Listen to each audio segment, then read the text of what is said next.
king. Like, let's take it to the day in the streets. Okay, you the big dude in the streets. You know, you that god in the streets. Okay, what happens once you get your ass whooped? You lost. You lost. Are you still a god after that?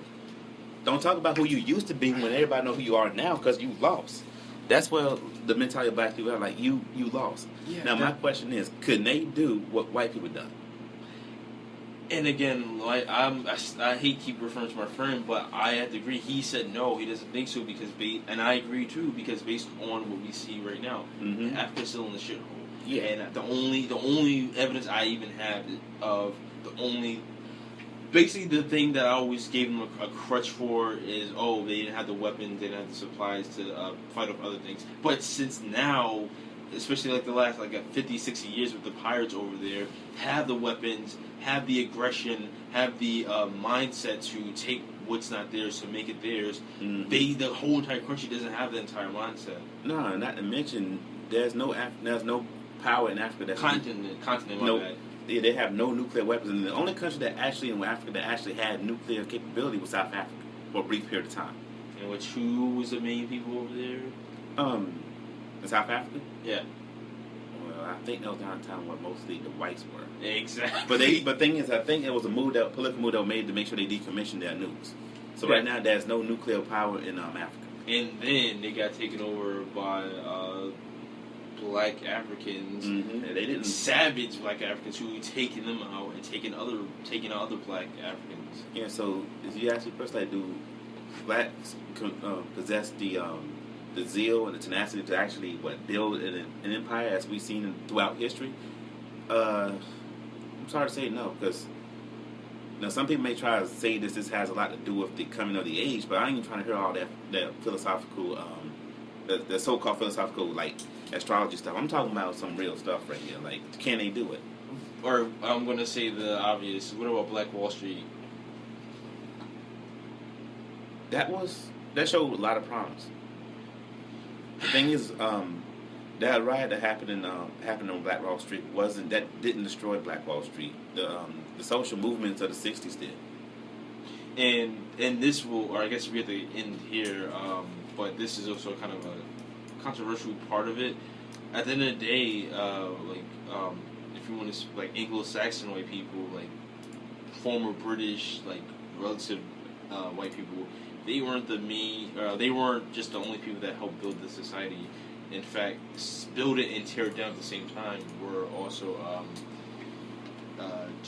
Jewish people. So that part leads into I guess a part 2 of this thing. Yeah, it'll be a part 2 because honestly, I think blacks might want to sit down and reevaluate this whole red, black, and green shit because it's not getting them nowhere. I mean, all this attempt to have a type of racial pride, we can both see under all of that is still a lot of racial hurt and inferiority. Like, every time they try to say something like black girl magic or kings and queens or black power fists, they're like, okay, y'all trying to stand up and say you're strong, but you're still crying on the inside. True. That's I can see them damn crocodile tears from it, and then everybody can see it. And I guess I'm trying to make a strong out one. Basically, to end for my last word for this, I guess part 1. I personally don't think, and I know you, we're not basically trying to shit on our own race at all. We're just basically calling out the BS and calling out the obvious, and also the fact of the matter is we're not freaking on white people's dicks or vaginas, whatever. Granted, I'm dating a white woman, but whatever. That's another. That's not even a part of it. It's the fact of and oh my god, I'm going to have to go to Dr. Omar Johnson, whatever, for the next part 2 to get in his ass, whatever. But anyway, besides that, I'm not trying to be like the house N-word or anything like that. I'm not we're stating the obvious. And I'm not also saying, sorry to interrupt you, but I'm also not trying to say white people, you deserve to take as many people out as possible and take over people's land. I'm not saying that either. I'm saying at the end of the day, you guys had the mental, physical fortitude to do something that another race did not do, and to this very day are still doing it. You guys are still maintaining a strong country, maintaining ties with other countries that you guys are basically superior to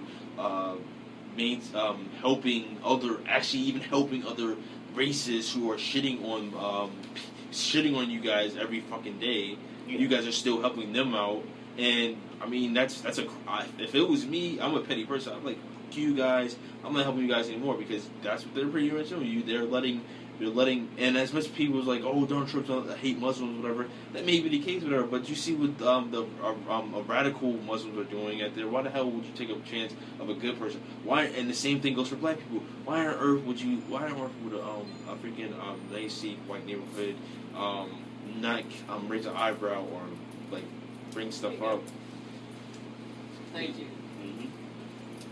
Bring I was like, bring stuff. Call the cops. I'm not trying to say not call the cops, but I guess raise a flag or raise a red alert. What am I trying? Yeah. Basically, keep a eye out if you see like a bunch of people that don't look like you and who are definitely not acting like you. Yeah, around your neighborhood. I mean, thing is that's self-preservation. Yeah, like everyone knows that. If you see a fucking fox and you live in fucking New York, I'm gonna call animal control. And the thing is, a lot of black people, they make a lot of comments about white people, this and that. But the thing is, how safe do you feel in your own damn neighborhood? I don't feel safe, and most of them don't.